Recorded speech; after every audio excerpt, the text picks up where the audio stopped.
Mana hozir mashinada kelishimga qarab odamlar o'ylashi mumkin, puli bor, boy ekan, buning obrot qilishga mablag'i yetarli ekan deb o'ylashi mumkin.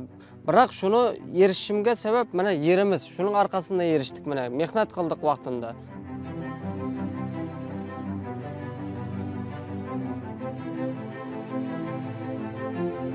Men Amudaryo tumani Bo'ssalma mahallasida Gayib Sardarbek bo'laman. 2022-yil yoshlar daftaridan kirib auksionda 10 yilga yer oldim. Mana shu yerimizdan foydalanib o'tiramiz.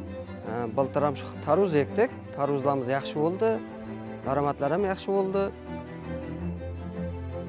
Xudo xolasa shu keyingi yili foliz ekinlarni ekib, yana 1 yil o'tirib tarvuz ekish niyatimiz bor. Tarvuz daromadida yaxshi bo'lib turibdi. Endi o'zimizda yoshlarga tavsiya qilaman. Ishlash kerak, mehnat qilish kerak. Biz shu foydalandik, mana Allohga shukr, былтыр mashina oldik shuning orqasidan. Undan oldinlari chet elda musofirchilikda ishlab yurardim. Endi mana hozirgi bu yillarda oilamni bag'rinda o'z mehnatim qilib, oilamni boqib o'tirman, ro'zg'or tebratib o'tirman, undan orttirib mashina olib o'tirman mana. Buning egilish jarayoni bu yerlar shudgor qilinadi va traktorda ariq tortiladi bunga.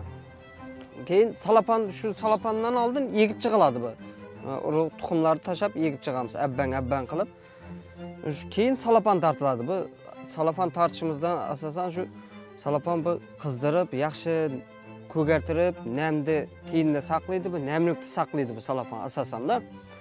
Va ham o't chiqarmaydi bu. Yovvoyi o'tlar, anilardan tiyinda o'lib qoladi bular. Toza holda turadi bu. Salapan ham yerda issiqlikni saqlaydi.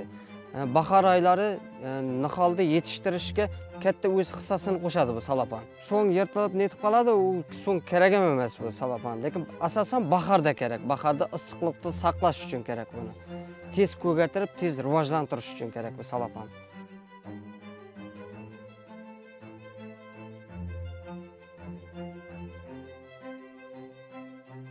Odam mehnat qilsa hech qachon kam bo'lmaydi. Mehnatda tagi rohat.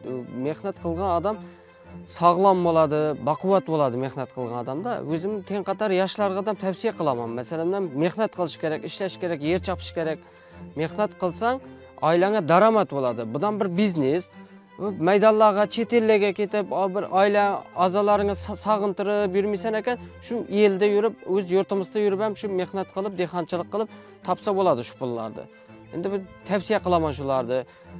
Prezidentimiz berib qo'ygan imkoniyatlardan to'g'ri foydalanish kerak, dehqonchilik qilish kerak, mehnat qilish kerak.